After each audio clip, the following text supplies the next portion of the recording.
Hello les aficionados et bienvenue sur Cigar TV. Aujourd'hui je vous propose à la dégustation une série limitée pour l'Espagne, une ER España, donc édition régionale Espagne avec le Flor de Cano Mágicos. Ce Flor de Cano Mágicos donc, est un cigare cubain limité à 50 000 boîtes à travers le monde, mais seulement en vente en Espagne. À ce propos, je tiens à remercier Montefortuna Cigar qui m'a permis d'obtenir cet exemplaire. La marque Flor de Cano est donc une marque cubaine, moins reconnue que ses consoeurs, mais il s'agit quand même d'une marque qui est pré-révolutionnaire, donc qui a vu le jour en 1884, et que l'on retrouve encore aujourd'hui au catalogue d'Habanos. Ce Mágicos est un cigare qui fait 115 mm de long pour un cepo de 52. C'est un beau cigare rustique, on voit quand même les veines des feuilles, légèrement des feuilles, mais qui donne envie, qui en tout cas respire l'authenticité cubaine. Des senteurs de cuir d'étable s'échappent de cette cape. Place à la décapitation. Alors aujourd'hui d'ailleurs, je me suis procuré ceci. Il s'agit d'un coupe-cigare de table qui fonctionne de la sorte.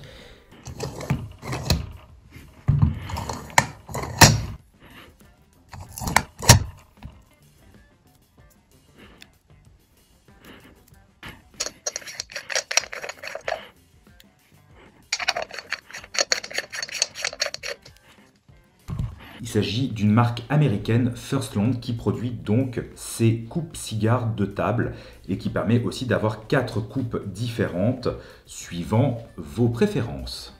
Alors, il est disponible dans vos meilleures civettes et je dois dire que ça faisait longtemps que je cherchais ce genre d'accessoire qui a sa place sur toutes les tables et qui permet surtout de ne pas perdre son coupe-cigare et de toujours avoir quelque chose de très bien avec un superbe tranchant pour couper la tête de nos cigares.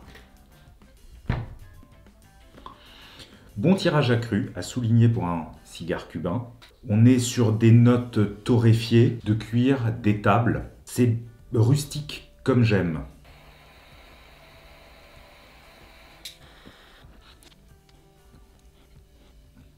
Une toute petite pointe d'amertume à l'allumage, mais le cigare est plutôt plaisant.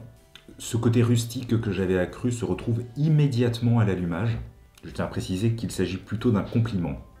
Toujours cette toute petite pointe d'amertume, je pense que ce cigare, donc, qui est l'édition régionale 2020 de Flor de Cano, mérite vraiment un vieillissement en cave de plusieurs mois, voire de plusieurs années.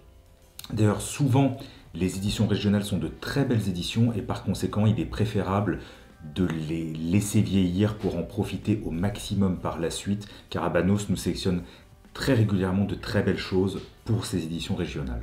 J'ai à ce propos un souvenir d'un Ramon Alones d'il y a à peu près, je crois, 4-5 ans qui était absolument merveilleux, et plus récemment, il y a maintenant 1 an et demi, 2 ans, aussi un Gloria Cubana qui était absolument sublime.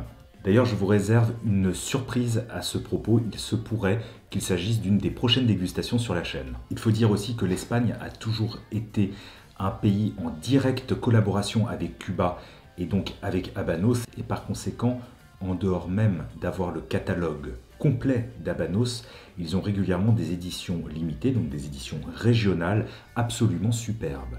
Nous ne sommes pas en reste en France, où nous avons aussi régulièrement des éditions régionales, ainsi que pour l'Allemagne, ainsi que pour l'Asie-Pacifique. Chaque région dispose de ses éditions régionales.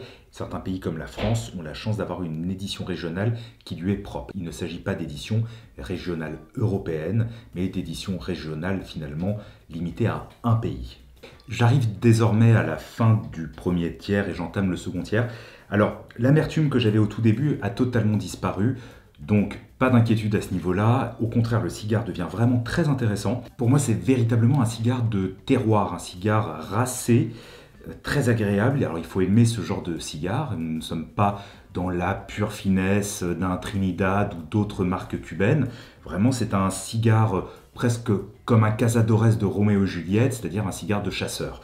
C'est quelque chose que j'apprécie particulièrement. Je dois dire que j'avais déjà dégusté ce cigare il y a quelques mois maintenant, lors d'un petit passage en Espagne, Et je pense que j'étais passé à côté de ce cigare car je l'avais trouvé pas extrêmement intéressant. Donc sans quoi, il ne faut jamais se fier à son premier avis et réessayer car on peut passer à côté d'un cigare ou bien tout simplement, parfois certains cigares ou certaines boîtes sont moins bonnes que d'autres. On est sur du poivre, du cuir, des épices. La puissance reste agréable. D'un autre côté, nous ne sommes actuellement qu'au début du deuxième tiers, donc la puissance devrait aller en augmentant. J'arrive désormais à la fin de la dégustation. Alors que dire sur ce Magicos? C'est un cigare cubain comme on aime. C'est un cigare cubain rustique, c'est un cigare cubain, je pourrais dire même champêtre. C'est vraiment un cigare de terroir. C'est un cigare qui tourne autour du cuir, autour du poivre, autour de ce qu'on peut appeler de l'écurie. C'est vraiment une palette aromatique très agréable, une belle puissance du début à la fin de la dégustation, sans être assommant. Par conséquent, ce cigare est parfait en après-midi avec un bon café pour passer un agréable moment cubain. Petit bémol, je pense qu'il faut attendre encore quelques mois, voire quelques années, pour obtenir le maximum de ce cigare. Donc si vous avez la chance de pouvoir vous procurer des boîtes en provenance d'Espagne, n'hésitez surtout pas à les oublier quelque temps. Concernant ce coupe-cigare de table, vous pourrez vous le procurer aux alentours des 150 €, donc comme je disais au début de la vidéo, dans toutes les bonnes civettes à travers l'Hexagone. Amis aficionados, j'espère que cette nouvelle dégustation vous aura intéressé. Si c'est le cas, n'hésitez surtout pas à la partager, à la commenter et à mettre un petit pouce vers le haut sur YouTube. Quant à moi, je vous donne rendez-vous très prochainement pour une nouvelle vidéo sur Cigare TV.